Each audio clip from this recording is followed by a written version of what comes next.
bad mentoring can have a person regress.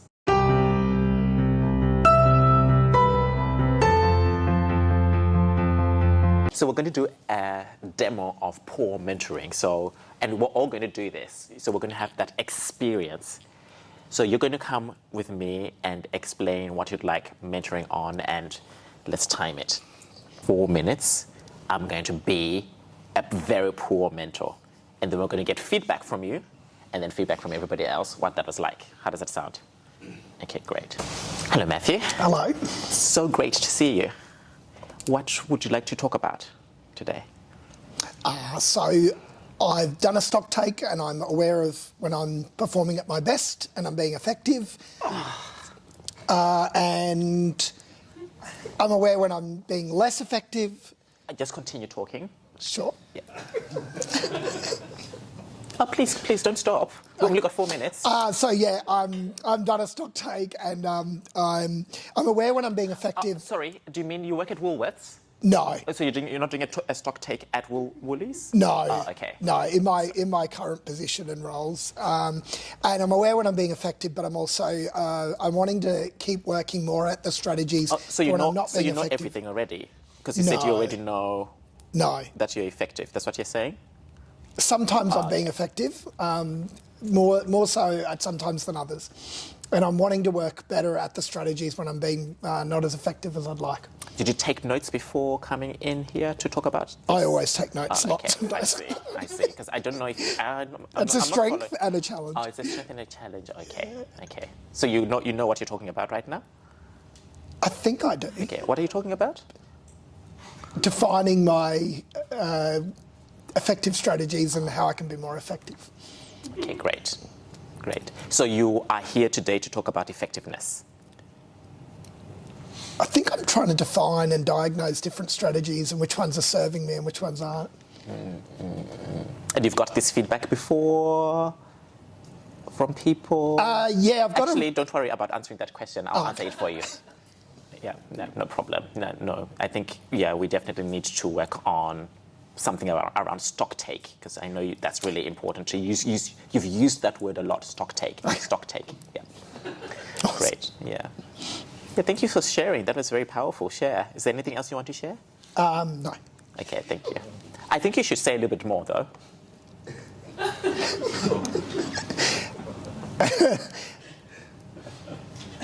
I'm just thinking about the question. Okay, yeah. I think that's why you need mentoring, because you have to think. Yeah.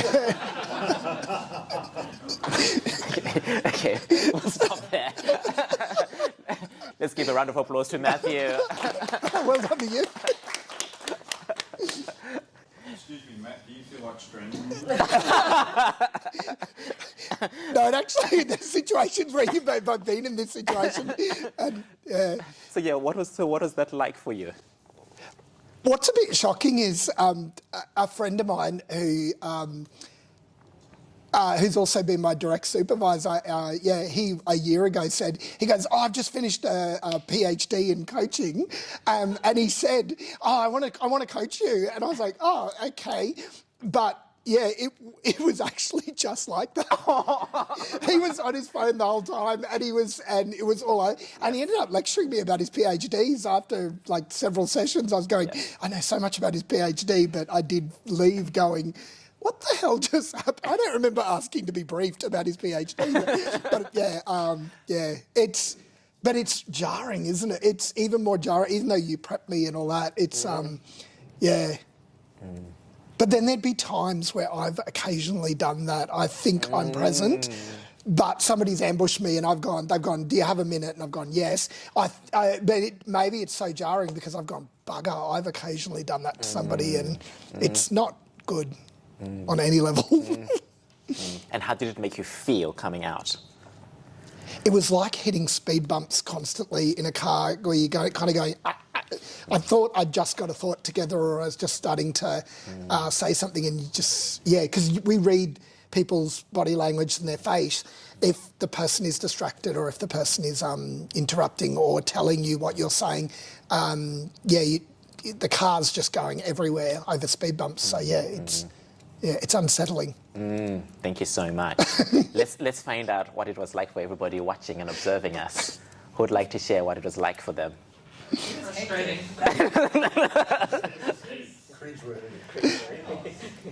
It was hectic, it was chaos, cringe-worthy. It's rare that Matt's lost for words. Oi! See, don't bring family members. Lost for words. Frustrating. Just frustrating. Not listening, interrupting when he's talking. Yeah. I think that's one of the worst things. Interrupt someone. But why is it why is that so bad? Because it's like they're talking or they're trying to express themselves, and you're like just cutting through and interrupting. So you're not even letting them finish. And I think sometimes people want you to listen and hear them. Okay. And you're seeing each other, we've only got 4 minutes. Yeah. It's like you're trying to fill in the gaps and understand what he's saying without actually listening to him. Yeah. Trying to fill in the gaps without actually listening. Yeah. Very good. I think it would have been even twice as bad for all of us and me, because this morning when we got here, you weren't behind the lectern, like you actually greeted everybody in a relaxed, open way. And then this morning we've got to see you being mindful, connecting physically and verbally, and you use pregnant pauses, and then this contrast. Yeah, we kind of go, okay. So interesting. Yeah. And how did it make people feel? I want to hear like the feelings like that showed up. So a feeling can be like rage, somebody said frustrated. So I want to hear more feeling words that showed up. Get annoyed. Yeah. Annoyed. Yes. Sad for him. Oh, Sad. Very good. Just the energy was just all over the place. It was anxious, like it was just. Oh, Yeah, it was just I like, know. just calm down. Sit down. Yes. Anxious. It is very bad energy. I think I started to tune out and shut down. You actually started protecting yourself in the process. That's how, yes. Thank you. Anybody else? How many of you have experienced either being mentored or not even mentored, but having conversations like that, whether it's with friends, family? Just raise your hand. Your kids. Yeah, kids. Yes. Yeah.